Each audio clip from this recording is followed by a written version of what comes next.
বেশ কয়েক মাস ধরেই শোনা যাচ্ছিল বিচ্ছেদের গুঞ্জন। অবশেষে আনুষ্ঠানিকভাবে বিবাহ বিচ্ছেদের আবেদন করলেন হলিউড তারকা বেন অ্যাফ্লেক এবং অভিনেত্রী ও গায়িকা Jennifer Lopez.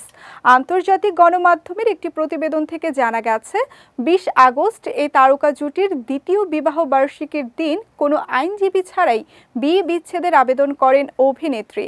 On the floor হিটমেকার বিচ্ছেদের তারিখ হিসেবে 2024 সালের 26 এপ্রিল দিনটা নির্দিষ্ট করেছেন। সাবেক পপ তারকা থেকে অভিনেত্রী হয়ে ওঠা জেনিফারের চতুর্থ এবং অস্কার বিজয়ী অভিনেতা ও পরিচালক বেন দ্বিতীয়বারের জন্য বিয়ে বিচ্ছেদের আবেদন করলেন। বেন অ্যাফ্লেক কিছুদিন আগেই প্রাক্তন স্ত্রী জেনিফার গার্নার এবং সন্তানদের সঙ্গে নিজের জন্মদিন উদযাপন করেন, কিন্তু জেনিফার লোপেজের জন্মদিনের পার্টিতে অংশ নেননি তিনি। 2002 সালে গিগলি সিনেমার শুটিংয়ের সময় বেনের সঙ্গে জেনিফারের পরিচয় হয়। সে সময় তাদের প্রেম নিয়ে অনেক আলোচনা হয়েছে। তারা ছিলেন হলিউডের সবচেয়ে আলোচিত জুটির মধ্যে অন্যতম। দুজন অনেকদিন ধরেই আলাদা থাকছিলেন, তবে প্রথম দিকে এমন প্রতিবেদনেও মুখ খুলেননি তারা।